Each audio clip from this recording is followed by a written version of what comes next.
Hello students, मैं प्रदीप विद्यार्थी KPS की ऑनलाइन क्लासेज में आपका स्वागत करता हूं। आज हम संस्कृत व्याकरण में कारकम प्रकरण पढ़ने वाले हैं। कारकम से तात्पर्य है यहाँ पर विभक्तियों से हैं। जैसा कि आपने हिंदी वीडियो में देखा है, सुना है कि कारक किसे कहते हैं और उसमें परिभाषा बताई गई थी। वाक्यों के बीच संबंध स्थापित करने वाले शब्दांश कारक कहलाते हैं। या दो से अधिक पदों के बीच संबंध स्थापित करने वाले पदों को कारक कहते हैं। आज इन्हीं कारकों का अध्ययन हम इस पाठ में विभक्ति के रूप में करेंगे। इस वीडियो में हम प्रथमा, द्वितीय और तृतीय विभक्ति का अध्ययन करने जा रहे हैं। यहाँ पर एक वाक्य दे रखा है संस्कृत में। हे मनुष्या, नरदेवस्य पुत्र है, जयदेव स्वहस्तेन कौसात निर्धनभ्य ग्रामे धनम ददाति। इसी का हिंदी रूपांतरण है, हे मनुष्यों, नरदेव का पुत्र जयदेव अपने हाथ से खजाने से निर्धनों को गांव में धन देता है। अब इस वाक्य में किस किस विभक्ति का प्रयोग हुआ है, इसका पता लगाने के लिए हमें प्रश्न पूछने चाहिए, और ताकि हमें विभक्तियों का अर्थात कारकों का ज्ञान हो जाएगा। जैसे कैददाती कौन देता है, तो उत्तर है जयदेव। तो देने वाला हो गया, तो जयदेव है वो करता है, और कर्ता के योग में प्रथमा विभक्ति मानी जाती है। किम ददाति किसको देता है, यानी क्या चीज़ दे रहा है, तो धनम यानी धन को देता है। तो धर्म में धर्म जो शब्द है वो कर्म कारक हो गया और द्वितीय विभक्ति के नाम से जाना जाएगा। केन ददाति किस से देता है, तो स्वहस्तेन यानी अपने हाथ से। तो से का प्रयोग होने की वजह से करण कारक हो गया और तृतीय विभक्ति मानी जाएगी। केभ्य ददाति किन के लिए देता है, तो निर्धनभ्य यानी गरीबों के लिए। तो संप्रदान कारक हो गया, चतुर्थी विभक्ति के नाम से जाना जाएगा। कस्मात ददाति किस से देता है, तो उत्तर है कोसात यानी खजाने से देता है। तो अपादान कारक हो गया, क्योंकि धन जो है वो कोष से यानी खजाने से अलग हो रहा है। तो पंचमी विभक्ति का यहाँ प्रयोग हो गया। कुत्र ददाति कहाँ देता है, ग्रामे। उत्तर है ग्रामे यानी गांव में। तो अधिकरण कारक हो गया, और अधिकरण कारक का चिन्ह है में या पर।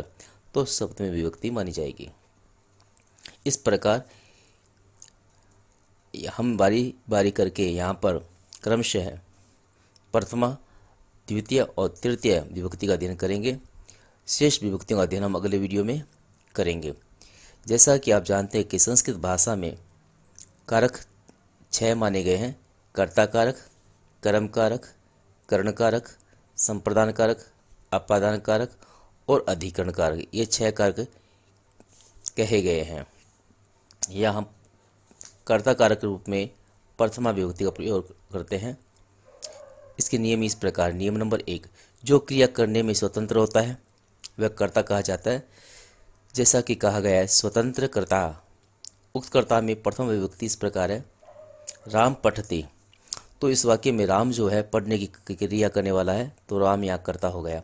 नियम नंबर 2 सुनिए, कर्मवाच्य के क्रम में हमेशा प्रथमा विभक्ति का प्रयोग होता है। जैसे उदाहरण है मयाम ग्रंथ है पठियते। तो इस वाक्य में प्रथमा विभक्ति का प्रयोग हुआ है। इस प्रकार संबोधन में भी हम प्रथमा विभक्ति का प्रयोग करते हैं। नियम नंबर 4, किसी संज्ञा आदि शब्द का अर्थ, लिंग, परिमाण और वचन प्रकट करने के लिए प्रथमा विभक्ति का प्रयोग किया जाता है, क्योंकि विभक्ति के प्रयोग बिना कोई भी शब्द अपना अर्थ देने में समर्थ नहीं है। कहने का आशय यह है कि किसी भी वाक्य में अगर विभक्ति चिन्ह डाल लिया जाए तो वो वाक्य अर्थहीन हो जाता है। इसलिए इनका महत्व ध्यान रखना चाहिए। उदाहरण के रूप में जैसे बलदेव, पुरुष, लघु, लता इति शब्द के योग में प्रथमा विभक्ति होती है। ठीक है। जैसे वयम इमं यशवंतः इति नामना जानीमः। इस प्रकार के वाक्यों में प्रथमा विभक्ति का प्रयोग करें। विभक्ति नंबर 2, द्वितीय विभक्ति के नाम से जिसे जाना जाता है। इसके नियम ये है, कर्ता क्रियायं सर्वाधिकम इच्छति तस्य क्रम संज्ञा भवति। आशय यह है, कर्ता क्रिया के द्वारा जिसको सबसे अधिक चाहता है उसकी क्रम संज्ञा होती है, यानी वहाँ पर कर्म कारक का प्रयोग करते हैं। जैसे उदाहरण है पहला, राम है ग्रामम गच्छति, तो ग्रामम जो शब्द है वो द्वितीय विभक्ति के रूप में आया है। बालका वेदम पठन्ति, बालक वेद पढ़ते हैं, क्योंकि बालकों को वेद पढ़ना अच्छा लगता है, इसलिए जहाँ इच्छा होती है और रुचिकर कार्य होता है वहाँ पर द्वितीय विभक्ति का प्रयोग करते हैं।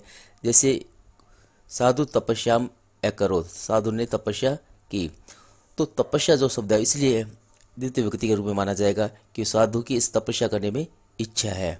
इस प्रकार नियम नंबर 2 के कुछ नियम पढ़ लेते हैं। अभित उभेत, इन दोनों शब्दों का अर्थ है दोनों ओर। जैसे कि राजमार्गम अभित वृक्षा संति, यानी कि जिस वाक्य में अभित या उभेत शब्द आता है वह द्वितीय विभक्ति का प्रयोग होता है। इसी प्रकार परित या सर्वत्र है शब्द का अर्थ है चारों ओर, और चारों ओर के अर्थ में जहाँ शब्द आएगा वो द्वितीय विभक्ति का आएगा। जैसे ग्रामम जो शब्द है वो द्वितीय विभक्ति का यह उदाहरण में दिए रखा है, ग्रामम परितः क्षेत्राणि संति। तीसरा उदाहरण देखिए, समया या निकषा, इन दोनों शब्दों का अर्थ है समीप में।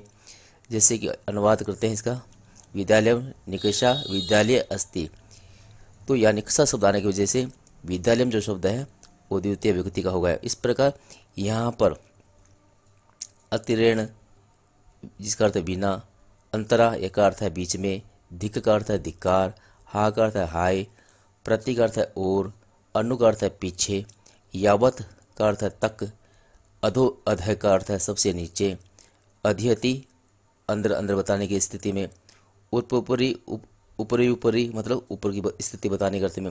इस प्रकार के जो शब्द जहाँ पर आते हैं तो वहाँ पर द्वितीय विभक्ति का प्रयोग किया जाता है।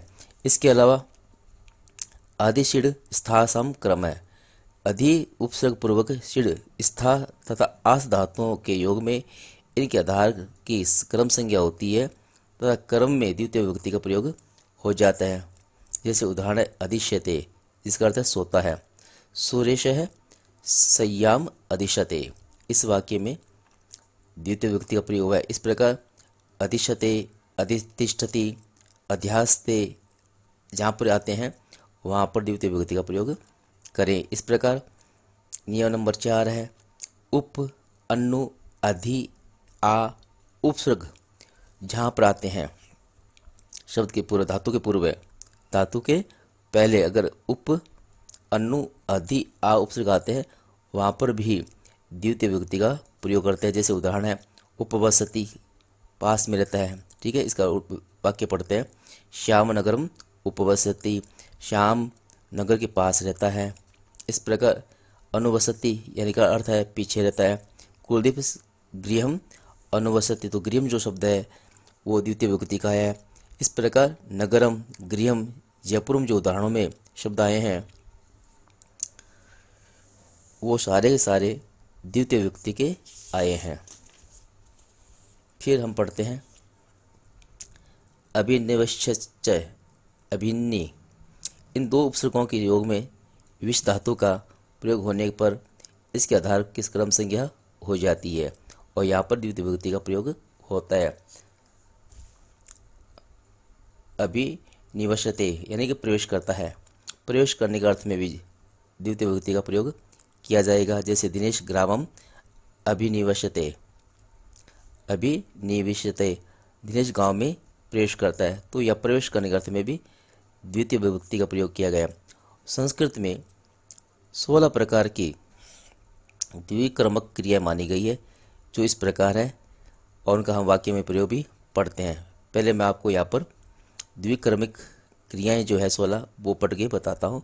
दुहे का अर्थ है दुहना, याच का अर्थ है मांगना, पच का अर्थ है पकाना, दंड का अर्थ है दंड देना, पृष्ठ का अर्थ है पूछना, रुद्ध का अर्थ है रोकना, ची का अर्थ है चुनना और जी का अर्थ है जीतना, ब्रु का अर्थ होता है बोलना, शास धातु का अर्थ है कहना, मत धातु का अर्थ है मथना, मुस धातु का अर्थ है चुराना और नि धातु का अर्थ है ले जाना, हृदय धातु का अर्थ है हरण करना, वह धातु का अर्थ है ले जाना और कृष्ण धातु का अर्थ है खींचना। इस प्रकार की जो धातुएं होती हैं इनमें हमेशा आप द्वितीय विभक्ति का प्रयोग करेंगे।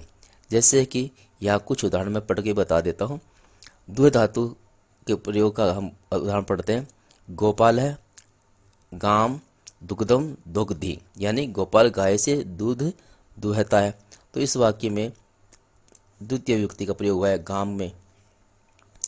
इस प्रकार मांगने के अर्थ में भी देखिए, सुरेश महेशम पुस्तकम याचते याचते, तो सुरेश महेश से पुस्तक मांगता है, तो मांगने के अर्थ में भी महेशम जो शब्द है वो द्वितीय विभक्ति के रूप में आया है। इस प्रकार यहाँ अनेक उदाहरण दे रखे हैं, आप इन्हें पढ़कर समझ सकते हैं।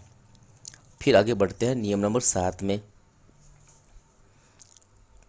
यानी समय काल वाचक जो शब्द होते हैं उनमें, या मार्ग वाचक जो शब्द होते हैं उनमें हमेशा द्वितीय विभक्ति का प्रयोग करते हैं। यानी समय बताने की स्थिति में, मार्ग बताने की स्थिति में द्वितीय विभक्ति का प्रयोग करें। जैसे सुरेश अत्र 5 दिनानि पठति, सुरेश यहाँ लगातार 5 दिन से पढ़ रहा है।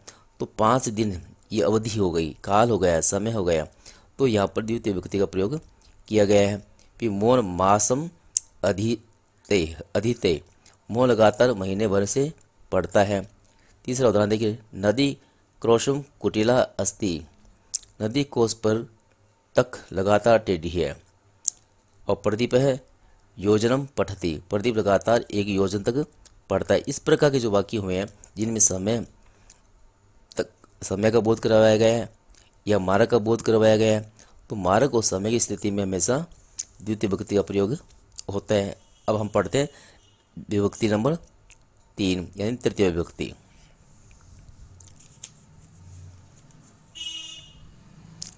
कर्तृकरणेन योष तृतीया, क्रिया की सिद्धि में जो सर्वाधिक सहायक होती है उसे कारक की करणकारक कहते हैं। यानी कर्ता जिस साधन के द्वारा कार्य करता है वहाँ पर करणकारक का प्रयोग करते हैं। साधारण शब्दों में आपको ये समझना चाहिए, कर्ता जिस साधन के द्वारा कार्य संपन्न करता है वहाँ तृतीय विभक्ति का प्रयोग किया जाता है। जैसे जागृति कलमेन लिखती, जागृति कलम से लिखती है, यानी कि काम जो हो रहा है वो कलम के द्वारा हो रहा है, लिखने का कार्य जो हो रहा है वो कलम के माध्यम से हो रहा है, तो कलम जो यहाँ पर साधन है। वैशाली जलेन मुखम प्रक्षाल्यति, वैशाली जल से मुख धोती है, तो जल से मुख धोती है, तो यहाँ जलेन शब्द जो है वो तृतीय विभक्ति का आ गया। इसी प्रकार तीसरा उदाहरण देखिए, राम दुग्धेन रोटिका खादती, सुरेश पादाभ्याम चलती। इस प्रकार के जो उदाहरण है वो तृतीय विभक्ति के ही उदाहरण माने जाते हैं। यानी साधन के योग में तृतीय विभक्ति का प्रयोग किया जाता है। कर्मवाच्य अथवा भाववाच्य के वाक्यों में भी तृतीय विभक्ति का प्रयोग करते हैं। जैसे रामेण लेख लिख्यते, ये कर्मवाच्य हुआ। मैया जलम पियते, ये भी कर्मवाच्य हुआ। और तीसरा वाक्य जो दे रखा है वो भाववाच्य का होगा, जैसे तेन हास्यते। तो इस प्रकार के जो वाक्य उसे हंसा जाता है, तेन हास्यते करता है उसे हंसा जाता है, तो ये भाववाच्य हो गया। मैंने हिंदी वीडियो में आपको बताए थे कि वाच्य 3 प्रकार के होते हैं, कर्तृवाच्य, कर्मवाच्य और भाववाच्य। यहाँ पर कर्मवाच्य और भाववाच्य का ही अध्ययन करवाया जा गया है, यह आप ध्यान रखें। फिर नियम नंबर 2, सह साकम समम समम सार्धम के शब्दों में हमेशा तृतीय विभक्ति का प्रयोग करते हैं। यानी इन सब शब्दों का अर्थ है साथ में, सह का अर्थ भी साथ में, साकम का अर्थ भी साथ में, समम का अर्थ भी साथ में, अथवा सार्धम का अर्थ भी साथ में, यानी साथ में बताने की स्थिति में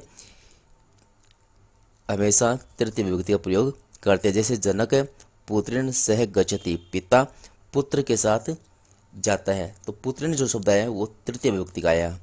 इसी प्रकार दूसरा उदाहरण पढ़ते हैं, सीता गीतया साकम पठति, साकम आया है तो गीतया शब्द जो है वो तृतीय विभक्ति का हो गया। इस प्रकार तीसरा और चौथा उदाहरण पढ़ते हैं, तेस्वे मित्रे सार्धम गृह्णन्ति, इस वाक्य में भी तृतीय विभक्ति का प्रयोग हुआ है। त्वं गुरुणा समम वेद पाठम करोसि, तो समम के योग में यहाँ पर गुरुणा जो शब्द आया है वो तृतीय विभक्ति का हो गया। नियम नंबर 3, शरीर में किसी प्रकार का विकार होने पर या शरीर में कोई चीज़ हमारी पहचान हो जाने पर हमेशा तृतीय विभक्ति का रूप माना जाता है। जैसे स नेत्रेण काण अस्ति, वह नेत्रों से काणा है, तो नेत्रेण शब्द जो आया है वो तृतीय विभक्ति का हुआ, क्योंकि अंग में कमी बताई गई है। बालक कर्णेन बधिर वर्तते, बालक कानों से बहरा है। तो कर्णेन एक शब्द जो है वो तृतीय विभक्ति का है, क्योंकि बालक कानों से बहरा है और बहरा होना शारीरिक विकृति है। जैसे तीसरा उदाहरण है, साधु पादेन खंजस्ते, साधु पैरों से लंगड़ा है। तो अंग भंग होने की स्थिति में या अंग में किसी प्रकार का विकार होने की स्थिति में हमेशा तृतीय विभक्ति का प्रयोग किया जाता है। नियम नंबर 4, जिस चिन्ह से किसी की पहचान होती है उस चिन्ह वाचक शब्द में तृतीय विभक्ति का प्रयोग होता है। जैसे मैंने शुरू में बता दिया, जैसे जटा भी तापस प्रतीयते, वह जटाओं से तपस्वी लगता है। तो जटा लंबी लंबी होने की वजह से वो तपस्वी का रूप लगता है, इसलिए जटा जो शब्द है वो तृतीय विभक्ति का है, जटा भी शब्द के रूप में। इसी प्रकार अगला उदाहरण देखिए, स बालक है पुस्तक छात्र प्रतीयते, वह बालक पुस्तकों से छात्र लगता है, यानी छात्र प्रतीत होता है। तो पुस्तक उसकी पहचान हो गई। तो चिन्ह जो होते हैं वो हमेशा तृतीय विभक्ति के रूप में माने जाते हैं। हेतु मतलब हेतु यानी कि माध्यम बताने की स्थिति में भी तृतीय विभक्ति का प्रयोग करते हैं। पुण्यन हरि दृष्ट है, जैसे स अध्ययनेन वसति या विद्या यस्य वर्तते, या फिर दूसरा चौथा उदाहरण पढ़ते हैं, विद्या विनयन शोभते। इस प्रकार के वाक्यों में भी तृतीय विभक्ति का प्रयोग किया गया है। फिर नियम नंबर 6, स्वभावगत विशेषता बताने के लिए भी तृतीय विभक्ति का प्रयोग करते हैं। जैसे यहाँ लिखा है, प्रगत्यादिभ्य उपसंख्यानम, प्रगत्याभ्य उपसंख्यानम, प्रगति यानी स्वभाव की क्रिया बताने के अर्थ में भी हम तृतीय विभक्ति का प्रयोग करते हैं। जैसे स प्रगत्या साधु अस्ति, वह स्वभाव से साधु है यानी कि सज्जन है। गणेश है सुखेन जीवति, तो सुखेन शब्द जो शब्द है वो तृतीय विभक्ति का है। फिर है तीसरा उदाहरण देखिए, प्रियंका सरलतया लिखति, इस वाक्य में भी तृतीय विभक्ति का प्रयोग हुआ है। मूर्ख दुखेन जीवति, इस वाक्य में भी तृतीय विभक्ति का प्रयोग हुआ है। इस प्रकार स्वभावगत विशेषता बताने के लिए आप हमेशा तृतीय विभक्ति का प्रयोग करेंगे। फिर निषेधार्थक आशय है मना करने के योग में, यानी कि अलम के योग में किसी चीज़ को मना करना होता है, वहाँ पर तृतीय विभक्ति का प्रयोग किया जाता है। जैसे अलम हसीतेन, जो अलम हसीतेन। यहाँ दूसरा उदाहरण देखिए, अलम विवादेन। तो अलम जो शब्द आया है वो मना के अर्थ में, निषेध के अर्थ में, यहाँ पर निषेध के अर्थ में हमेशा तृतीय विभक्ति का प्रयोग हुआ है। तो मैंने आपको आज प्रथमा, द्वितीय और तृतीय विभक्ति के बारे में बता दिया है।